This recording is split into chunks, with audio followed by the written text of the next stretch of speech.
Good day, friends. This is Tracy Brown, and my team and I of non-diet dietitians provide trauma-informed nutrition counseling so you can feel safer in your own skin. And I hope you enjoyed yesterday's video. I said we would do a part 2, so here we are today around just the goodness of intentional eating and whatever that looks like for you. You know, if that means not skipping meals anymore, if that means definitely some mechanical eating, if that means just being really intentional to slow down before, during, and after, so you can notice more internal feedback from your body, your digestive system, your sense of satisfaction, whatever that is that you're maybe working on right now. We just talked about the benefits of that in the last video. And so in today's video, we're going to talk a little bit more about barriers, and it's not going to be all doom and gloom. It's just another just kind of a check, an assessment for yourself of if you are not, satisfied, honestly, or at peace with how your food is, let's try to figure out, what's the barrier, what's going on. And, again, go back to the last video, we talked about some of the hows, but there are lots and lots of videos that I have on the channel here around how to do the things, to be honest. And if you need more support, and even in the minutia of your own process, obviously, please reach out and we'll be happy to help. So some of the barriers, let's run through them really quickly, and I'm probably not going to mention them all because we're all very unique individuals. And the core beliefs that oftentimes are wrapped up in some of those need tending to in each of us. So here's a few. Is that oftentimes because we are just so programmed, from decades of just overriding the pace at which we can notice things and process things. So basically the speed of our lives can make us put checking in with ourselves and our needs not even maybe second place or fifth place, maybe last place, right? So it's really hard to get the body feedback that you'd like to make the next decision about your eating, your next meal, how you're going to grocery shop, if you're not even for sure if how you're eating is working or not. And if it isn't working, why? Is it the combinations? Is it the volume? Is it how quickly we're eating it? There's a lot of information in there for you. All right. So pacing. And sometimes the pacing is because we're just kind of living on autopilot. And sometimes the pacing is fear of slowing down, fear of what that means about you. So fear of, if I don't eat through my lunch break, like all my other coworkers, my boss will think that I'm not working as hard and I might get criticized. I mean, you could play out your own story with a lot of this, right? Fear you'll disappoint somebody if you take time for yourself. Whatever the issues are around timing and pacing and taking the time to slow down, essentially. Sometimes barriers are simply kind of the all or nothing thinking. If I don't eat a certain way, why bother, right? If I eat something that's higher fat here, that ruined the whole meal. And we can hear the diet culture all swimming through that, right? Is that like if we eat something that's higher in calorie, that it's going to make us gain weight. If we gain weight, we'll get judged. All that barrier stuff right there, right? Other barriers just it can be overwhelm. Again, that goes back to the perfectionism and the all or nothing thinking. A very common early thing that people run into is let's say you have a vision of where you want to go, like what kind of eater you want to be.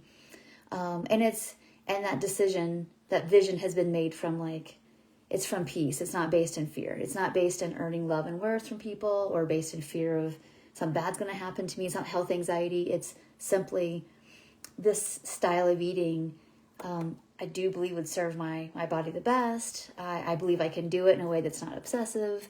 It's not all or nothing, great. But sometimes what we get overwhelmed with is here's where I want to be and here's where I am.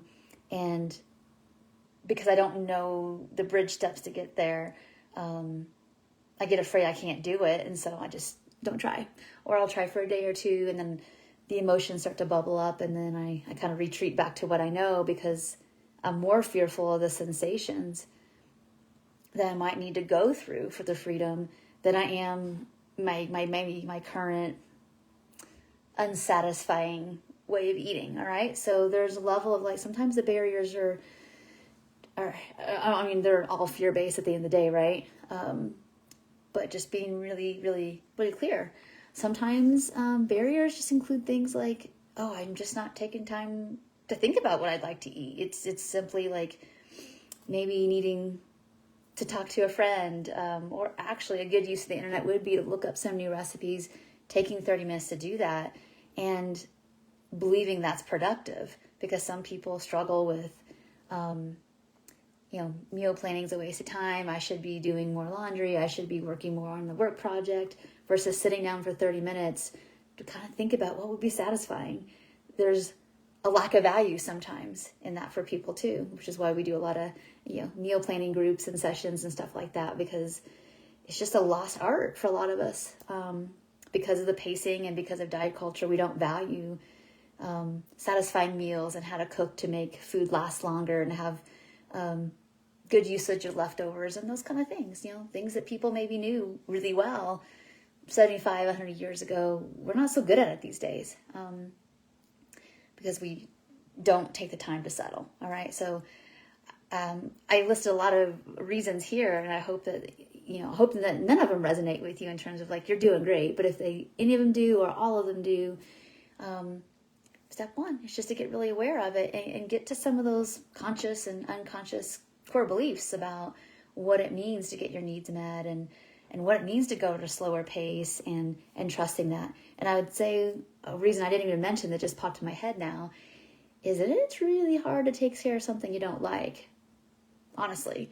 So if you're wanting to change your food simply to get a thinner body, that doesn't, and it's not inherently loving, it's just, I'm doing this as a means to an end to avoid kind of growing through where I need to go, which is this internal locus to control that I have worth and value regardless of what people think about my body. If we skip that work in here, we're probably really going to struggle on and off long term with consistency with our food intake, our desire to move regularly, all those kind of things. We just get in a loop with those things. So that's a big barrier as well, as just being willing. I want feeling maybe improved internally, not because broccoli makes broccoli feels healthy inside. It's because when I eat a variety of food, I do feel like my GI system runs better, my stamina or my energy's better, and it's not because I lost weight or a calorie restricting. It's just because my body has more to use that would be beneficial. So, but any of those barriers can thwart that ability to eat intentionally, and to think that that's something worth taking time for every day. So again, you don't have to be perfectionistic about it. That's another thing in here too, is that people often believe if I don't do every meal and day right, I'm not going to get to my health goals. And again, that's a setup for a lot of pressure. And what happens when we're under a lot of pressure? We don't want to do it anymore. We want to break, right? Instead, it's more about, if let's say that we some kind of change in your eating over the course of being relatively consistent for, let's say, a year, would result in some definitely improved GI health. Let's say that's true for you. But we don't get really past about, week 4, week 6, because we're just burnt out from trying to always have the same food, not recognizing that, let's say, if you need to reduce something for a while to figure out your symptomology, the goal is to eventually add it back in if possible. It's not to eliminate food for the rest of your life. That's not what these medical nutrition things are for. They're meant to help the body heal a little quicker and then get back to more diversity and variety and things like that.